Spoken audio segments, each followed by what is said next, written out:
Did you know that 7% of communication is verbal, 38% is vocal, and 55% is visual? But in nature, 93% is nonverbal. You would believe that verbal communication have the highest percentage because we spend most of our day talking, but nonverbal would have the highest because we walk into a room, the first thing we do, whether consciously or unconsciously, is we tell people are sitting, how their body language is reading, so we can see how comfortable or how safe we would feel in that room. Communication is part of everyday life, and the success of the conversation depends on the understanding between the participants. And as a woman, I've seen and experienced many situations where the communication was off and had to adjust accordingly to keep the conversation going in a nice, friendly manner. But my goal is to help you guys all understand how to communicate better to lessen the chances of miscommunication. I'm Sarah, and I will be sharing with you today how men and women communicate differently through brain function, body language, and language style. Let's take a look at how the brain functions. Okay. The brains between men and women are very different. They have different paths that they take, and each path helps create a different understanding between men and women. Women think very differently than men, and this is shown by Roseanne Spector, who went to Stanford, and she decided to do a study on how women have a better understanding of better verbal ability, but have a lack in verbal analogies. And it is proven that the two sides, so the two hemispheres of the brain, communicate more together, so there's more connection between the two. In women, a more medical term, the hippocampus, which is just the learning and memorization part of the brain. So this part, which is on the sides, is larger than a man's.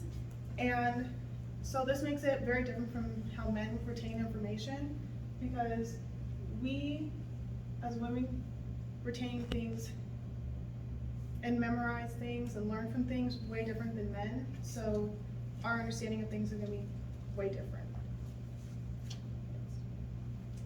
Men, on the other hand, done in the same study, show they have a more working memory and a better working memory than women, but their brain activity is more tightly compacted and it doesn't really flow across the two hemispheres like women's do.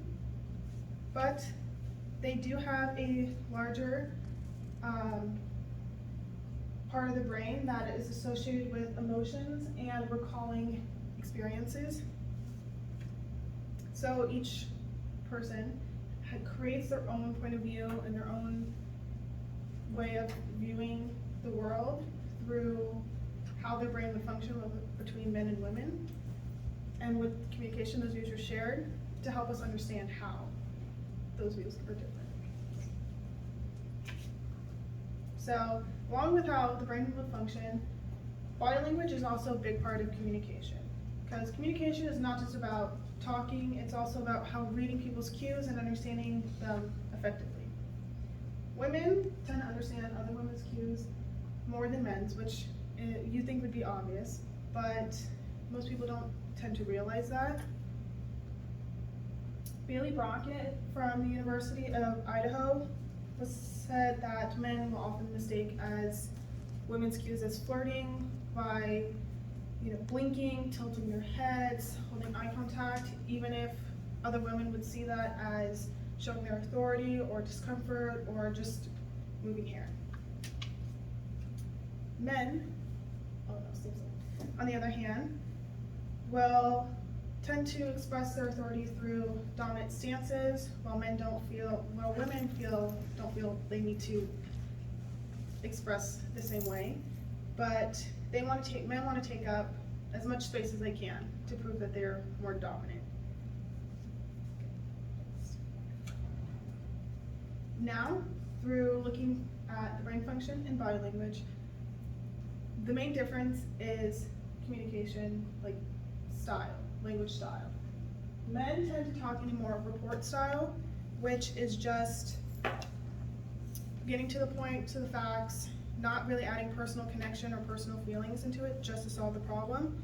While women more talk in a more report style, which is adding the emotional context and feelings to build a relationship with those around her to complete the task. And women also want to make sure that everyone feels heard, while men don't really, they just want to get it over with and just done. They don't put that much thought into it, as women want to make sure all people are heard. Now that we talked about both, how they communicate, let's recap. As we learned, men and women talk and communicate very differently through their brain function, through their body language, and through language style. And because communication is a part of everyday life, to be able to understand how to communicate more effectively through this information, less miscommunication would occur.